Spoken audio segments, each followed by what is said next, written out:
So welcome to the Pursue Your Spark podcast. I have two special guests and friends here on the show today, Lisa Reichmann and Julie Sapper. They're the owners and the head coaches of Run Farther and Faster here in Maryland. So welcome to the show. Thank you. Thanks for having us. Awesome. Today is a perfect day to run outside. Did you go run? Yes. Oh, so nice. It's a little tease. It's a little tease because it's going to get cold again, but it's the start of spring, which is always the best time to run. Yeah. I know. We're so excited. And I saw your show. I saw you on NBC4. Is that right? Yeah, on Monday morning. It was super fun. Yeah, we're helping Millette Green get fit for spring. And anyone else trying to get fit for spring, giving tips on getting started running. Yeah, that was such a great segment. And it's always, you guys look great. And you have such good support from your other people that are showing up for you to support the run and the at 5:30 in the morning. So today, the questions we have today come from a lot of my listeners and the people that I work with, my clients, and they wanted to know how to start running and rock running in midlife. And that's overall the topic or speaking point today. But for those people who do not live in the Washington, D.C. area, who the heck are you? Go ahead, Lisa. Okay. I'm Lisa Reichmann, like you said. I am middle-aged to start. Both of us are, we consider ourselves middle-aged. I'll be 45 next month. And I have been running.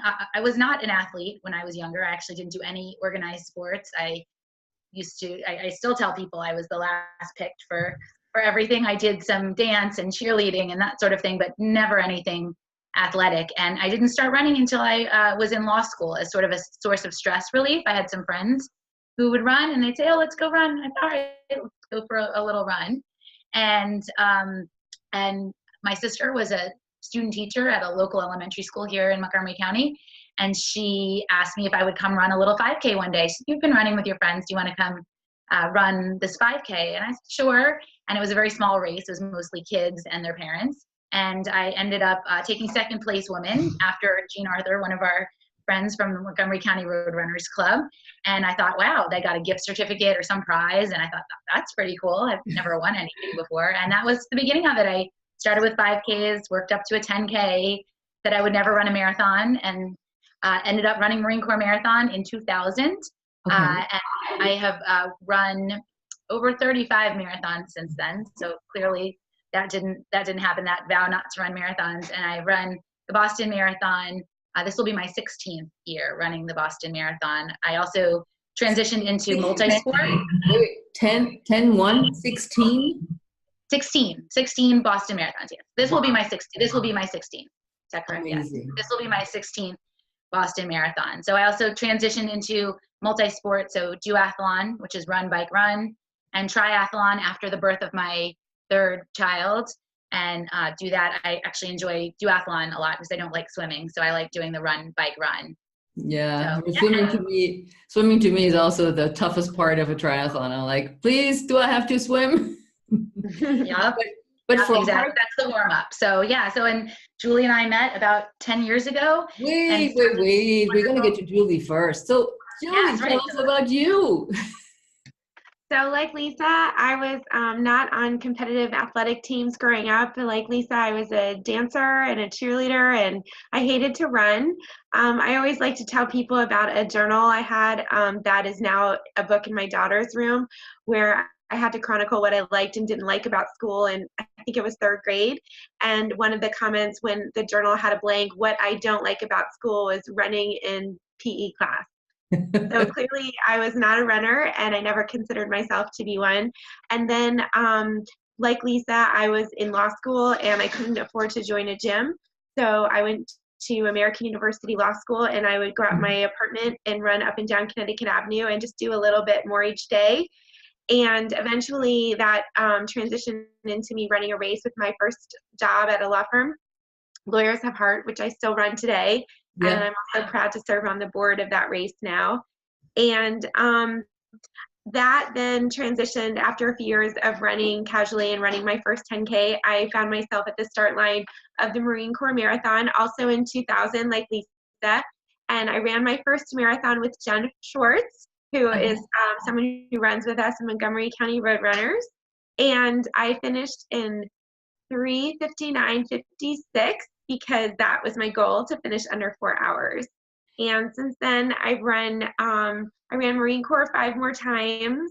I ran Chicago and New York, a smaller marathon outside of Chicago, and then I've run Boston now 10 times, and this year will be my 11th. And I'm proud to say that over the years, I've stayed pretty consistent, knock on wood. My first marathon time was 3:59:56, and my PR is 3:21. Generally, I run now, I'm 46, and I try to keep in the 3:20s to 3:30s for my marathons. And I also really like running shorter races too. Yeah. So now, guys, you can hear running is contagious.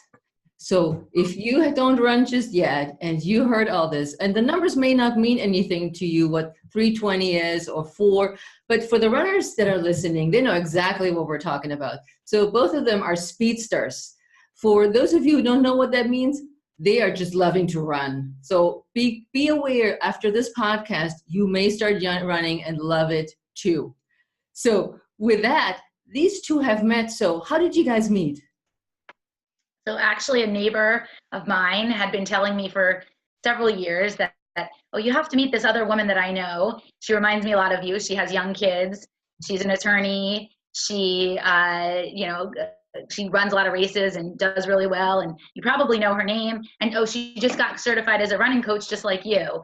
And my first coaching gig was actually, I was selected as a ambassador for a pedometer company, and they asked us to train a group of beginners to walk with the pedometers, a 5K. And so that neighbor was in my training group, and we went to walk the goal 5K, and it also had a half marathon component.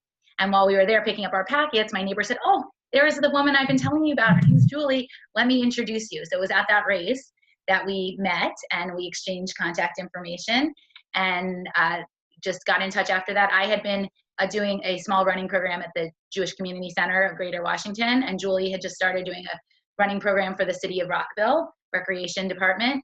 And I said to her, will you come help me with mine? I had more people in it that I thought I could handle by myself. And she said, well, how about you come help me with mine?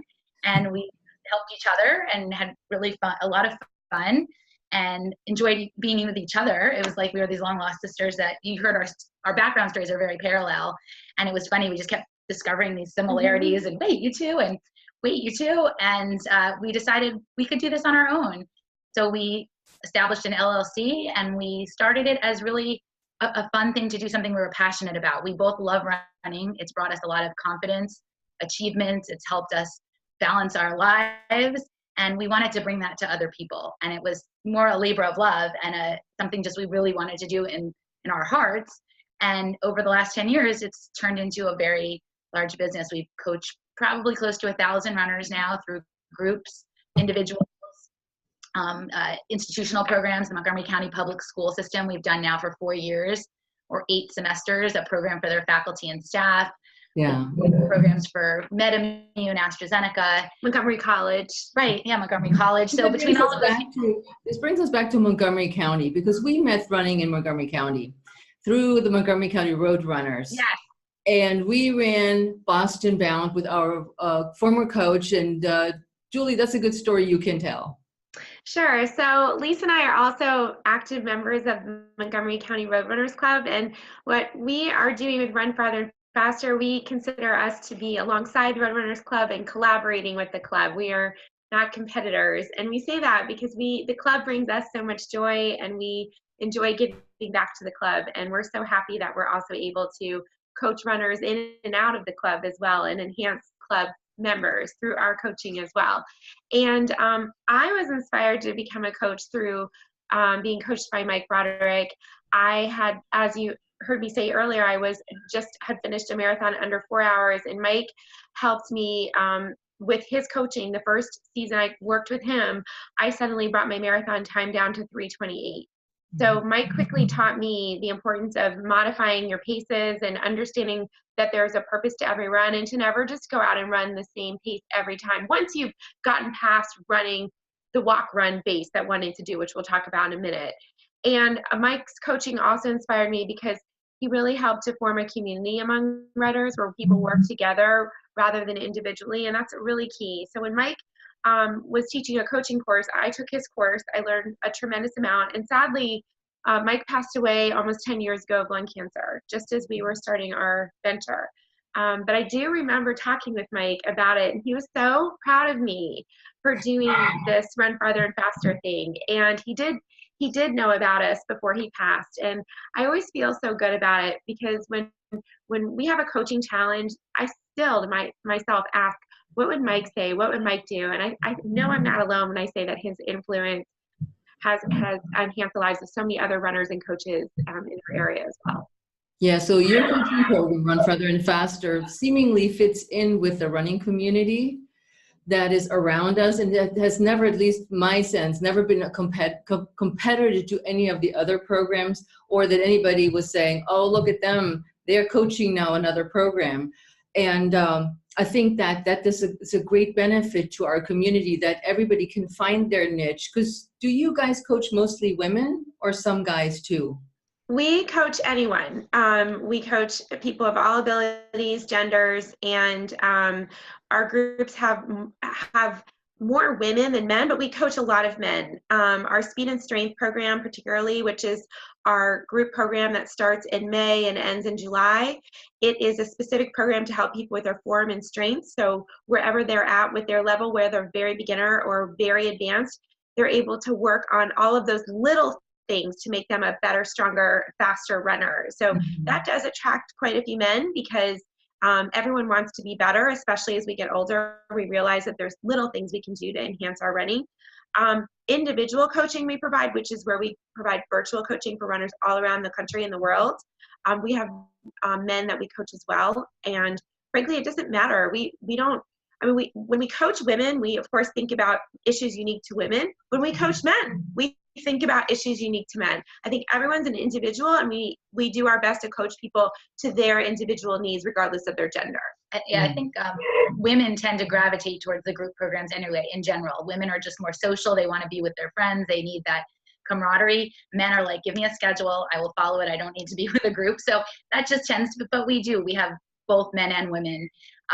We come at it from our perspective of a woman and parent and busy family lives and juggling all of that. But a lot of those experiences we have apply to the men we coach too. Definitely. So how do you fit your running into your schedule? Speaking of a busy schedule. Oh, that's a great question. You go ahead. Really good question. So mine is a little more flexible. I work from home, so I can get out and run more often, but I have the added challenge that I teach cycling classes, indoor cycling classes, and I teach 8 of them a week. So I have to work those, not only my runs around that schedule, but making sure I'm not running too much in addition to the classes that I'm teaching. I count that sort of as my cross training and supplemental training to the running. So I have a little more flexibility. I can run in the daylight usually. I have shifted my schedule so that I do my long runs on Thursdays. I don't teach on Thursdays, and my kids are at school, and I feel like I don't have to take a chunk of time away from my family. And it's out of the way before the weekend. So I've been doing for the last couple of years my long runs on Thursdays, which saves me the time on the weekends. So for the listeners who are not runners yet, what does it mean, a long run? Because we run like, you just go out and run, and you put on your shoes and you go. No, this is not how this is. So you have some shorter runs during the week, and then what we consider a long run on the weekend, which is anywhere from 2 hours to 4 hours. No, it depends on what people are training for. If somebody's training for a 10K, their long run may be a 5-mile run on the weekend, or it's generally the longest run of your week. Good. So, and we are, for ourselves and for the runners we coach, don't like that to be more than about 40% of total weekly mileage. So if I'm running a 15-mile long run for that long run, then the rest of my mileage during the week is probably up close to more like 25 to 30 additional miles. So it's just the longest run of the training schedule, whatever that may be. For somebody who's training for a marathon, that can get up to 3 hours, something like that. So doing that long run and having that big chunk of time can be a challenge for a lot of people who don't have the time. We have runners who wake up at 4:30 in the morning to try to get it done. So that we help our runners with that, of figuring out how to fit it in, sometimes splitting it up if they have to, and trying to come up with creative ways to fit in if that's what they're training for, if they're training for a marathon. Yeah. So Tell me, if somebody would tell you, is it unhealthy to start running in midlife? I'm in my mid 40s and I've had my kids and my knees are maybe not so good anymore. Is it unhealthy to start running in midlife? And what obstacles might one encounter as they start? I think I think whenever you can start running is a great thing. We have many runners that have started running in their 60s. I think that the one benefit of starting to run late in life is you don't have all of the cumulative miles that those who've started running in high school have. So I think there's two measurements with running. One is your age, and the other is how long have you been running? Because someone who's starting to run in their 60s who's never run, they have an advantage if they don't have all those cumulative miles.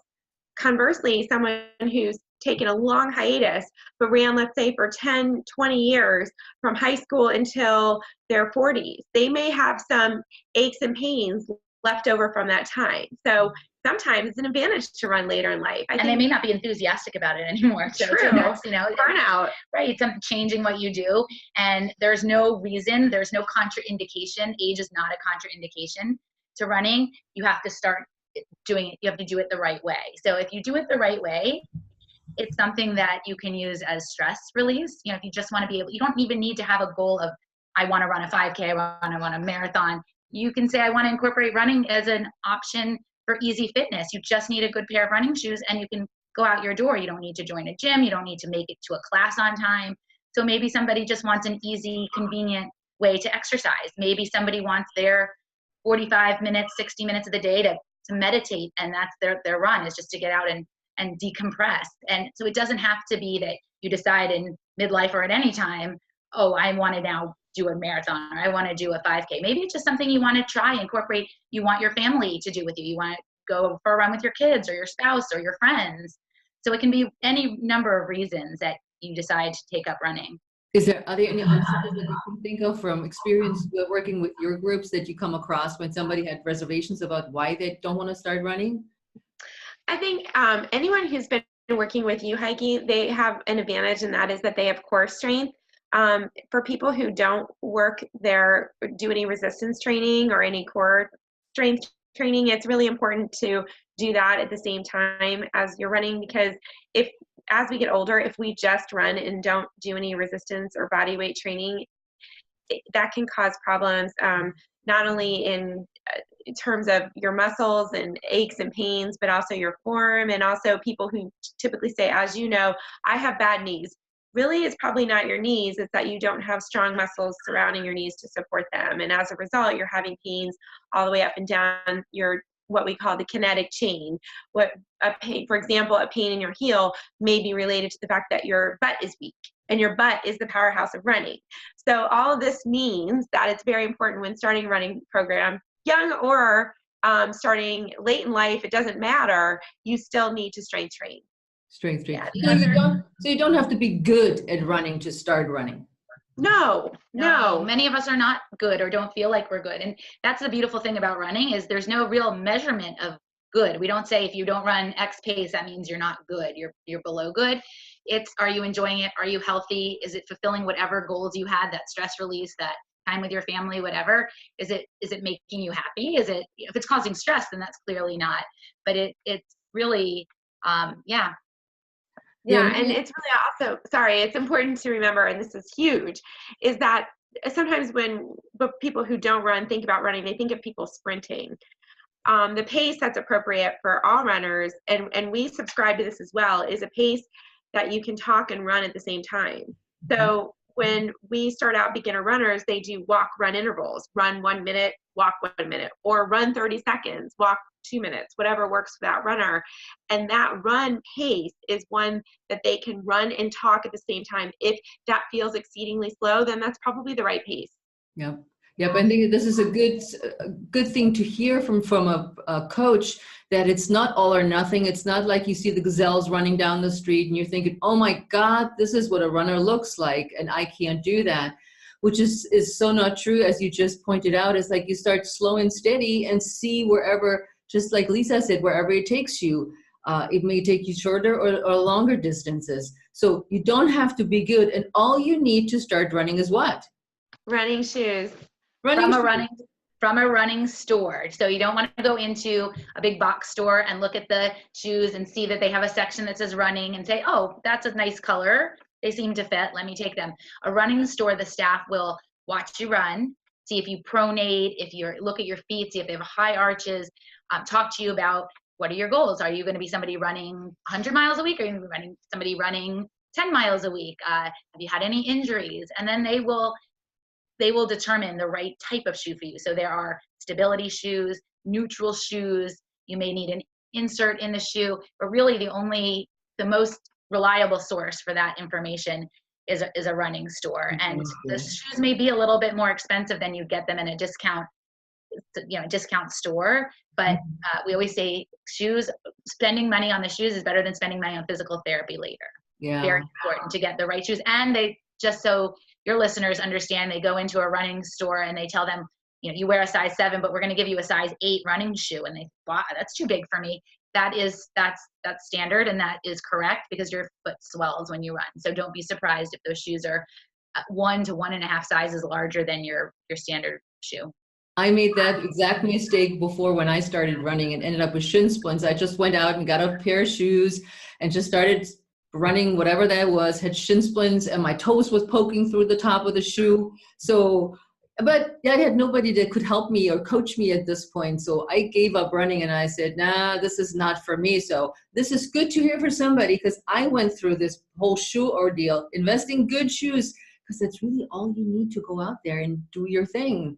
I think that's super important to know. Now, when it comes to running overall, would you, if somebody said, guys, is this the perfect exercise to lose weight and get my hips down? Yeah. Is running the perfect form of exercise for me to lose weight, narrow down my hips, get the thigh gap? And these are all quotes that I've been asked in the past, so I'm just going to throw them at you, and get a flat belly. We like to say, start running, set a goal, and you won't worry about any of that again, because of the confidence that you get from accomplishing your goal. And if you go to the start line of any race, a 5K, a 10K, a marathon, even an Ironman triathlon, there are bodies of all shapes and sizes. There are people with big hips and big bellies, and they're going to beat you to the finish line. And there are people you look at and say, wow, they look like a professional runner, and they're going to be 5 miles behind you. And you really can't judge.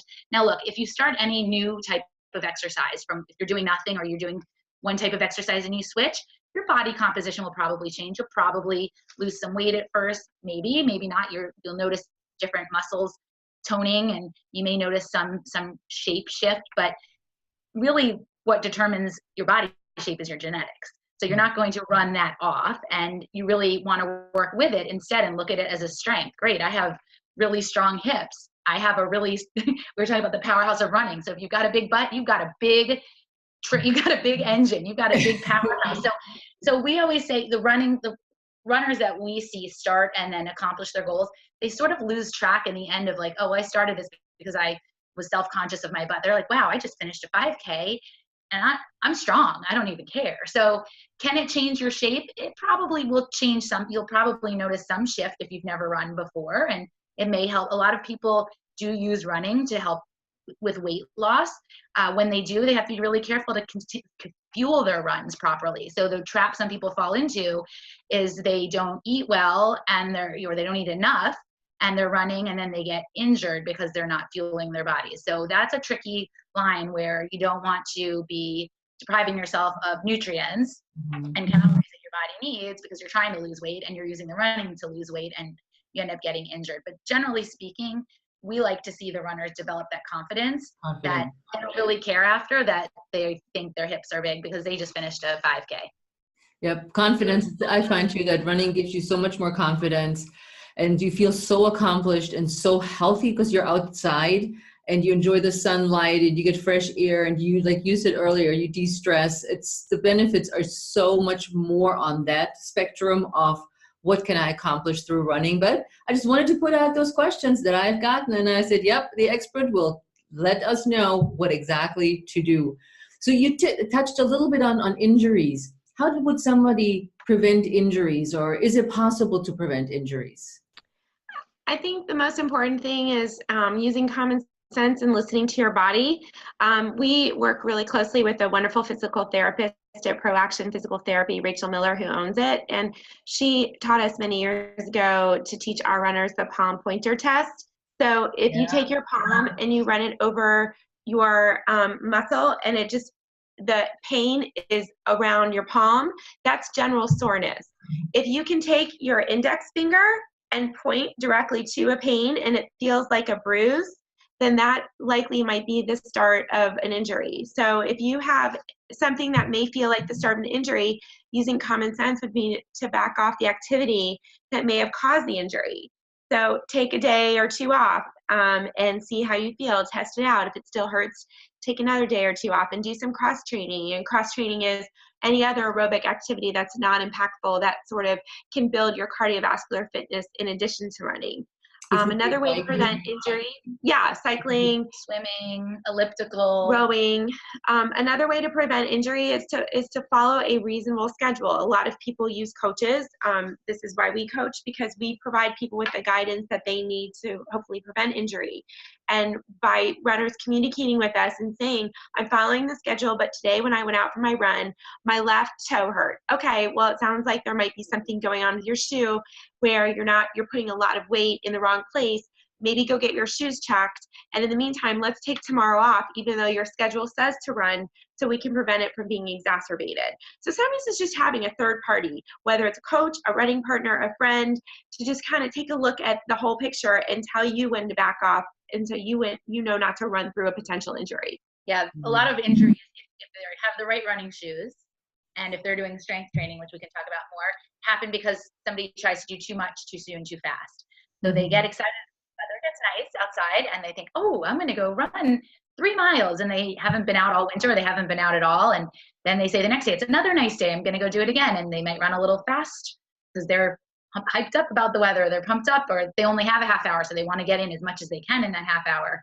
So those injuries happen with too much, too soon, too fast. Baby steps, absolutely. Now, we're touched a little bit on the group aspect of, you guys have such an amazing group, and I keep saying that, and I've told you that before, that it's such a loving and supportive environment. I mean, every time I see pictures or talk to anybody, everybody loves both of you as their coaches, but they also love the program. So tell us more about the dynamic of a really good and supportive group training program like you guys provide. I think the culture, like you mentioned, is really important in a sense of community in any good training program. One way to tell if you're new to running and you want to join a program, one way to tell if it's supportive is not just the coaches, but the people who are veterans of the program that are assistant coaches or who are serving as mentors in the program. If they're open and they're chatty and they're running with everyone and not just keeping to themselves, then that means generally that it's a community that's welcoming. I think a great sign is if all of the coaches in the program aren't just talking to each other, but are rather going and talking to everyone else. I think also, though, it's very important when a new runner joins a program to be open-minded, because sometimes we look at things and we may have perceptions that aren't true. So I think it's important to be really open-minded. We're all nervous when we go into new situations, and just know that every single person who's participating or leading a run program or any new exercise program has been in your shoes, literally, and knows what it feels like to be new to something and step outside of your comfort zone. And if you express your discomfort, 9 times out of 10, somebody will come to you and run with you and make sure that you feel safe and welcomed and happy to be there. Yeah, and people come and they worry, I'm going to be the slowest, and people are going to laugh at me. We can promise you, nobody there is paying attention to other people's paces. They're worried about themselves, and they're not even looking. But we do get a lot of people who say to us, well, I've never run before, and I'm going to be the last. I'm going to be at the back. Well, first of all, somebody has to be at the back, but nobody cares who that is. And maybe next season, you're not going to be at the back because you've made some progress. And that's why we like our speed and strength program that we do. It's on a track. Nobody gets nobody's left behind. Nobody's left behind, and nobody knows which lap anybody's on, so nobody cares. But it can be very intimidating, and that's a comment we get not infrequently is, oh, I'm not ready to join your program. I'm not good enough yet. I'm not fast enough. I'm not a group person. We say, just come out and see once you see the type of people, the bodies, the levels of experience, speeds, you'll feel a lot better. And they always do. They say, oh, it wasn't as intimidating as I thought it was going to be. So that's a great piece of advice, is give it a try. Yeah. Yeah, absolutely. I couldn't agree more. So what would you tell somebody who wants to start out running? What would be 3 tips that you would give them when they said, I want to try running, but I don't know where to start? Okay, so in addition to getting running shoes, because we've already covered that, tip number 1 is to start out with walk-run intervals, which means you walk for 1 minute or even 30 seconds, run for 1 minute or 30 seconds, or your interval could be, for example, run for 30 seconds, walk for 2 minutes, whatever is your comfort level. And try that for 20 to 30 minutes for your first run and gradually increase that. There are plenty of apps such as the Couch to 5K available. While we prefer to send people to running groups or coaches because that's more motivating, there are certainly places to start on your own.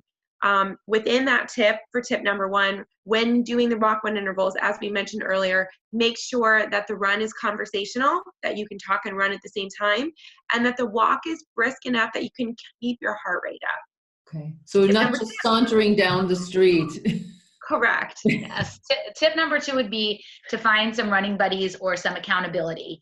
So that could be a group, it could be coaches, it could be just some people in your neighborhood who get together to say, but if you're waking up early to run especially, and you wake up and there are people that are outside waiting for you, you're a lot less likely to hit the snooze button and say, I'll do it tomorrow. So having that accountability, and not only the accountability, but the support. And like Julie had mentioned before, the check on your, we've run 3 days in a row. Maybe now we take a day off, and somebody to take a step back and look at your running, or you seem like you're tired, maybe you get a little extra sleep.